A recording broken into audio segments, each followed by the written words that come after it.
ప్రజ్ఞా media. Bengaluru drugs పార్టీలో పాల్గొన్న 86 మంది డ్రగ్స్ తీసుకున్నట్లు నార్కోటిక్స్ బృందం గుర్తించింది. అందులో నటి హేమ కూడా ఉన్నట్లు అధికారులు గుర్తించారు. ఈ మేరకు నార్కోటిక్ టీం రిపోర్ట్ సమర్పించింది. ఆ రోజు రేవ్ పార్టీలో పాల్గొన్న 150 మంది బ్లడ్ శాంపిల్స్ నార్కోటిక్ టీం సేకరించింది.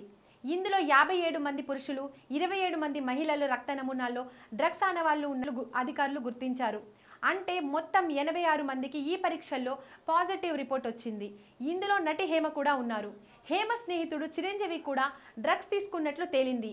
అయితే హేమతో పాటు వీరందరిని బాధితులుగా పరిగణించి కౌన్సిలింగ్ ఇచ్చే అవకాశం ఉంది.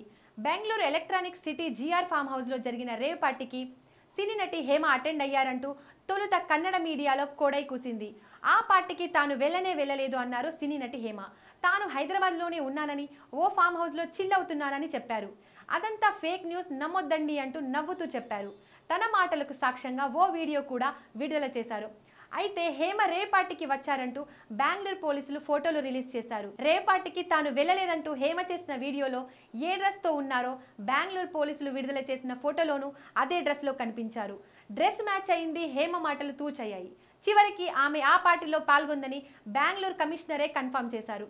ఆ తర్వాత రోజు హైదరాబాద్ వచ్చిన హేమ బిర్యానీ వండుతో ఓ వీడియో రిలీజ్ చేశారు. సుప్పిని సుద్దపూసిని తనకేం తెలియదు అన్నట్లు బిహేవ్ చేశారు. అబద్ధాలు చెప్పడంతో హేమపై బెంగళూరు పోలీసులు ఆగ్రహం వ్యక్తం చేశారు.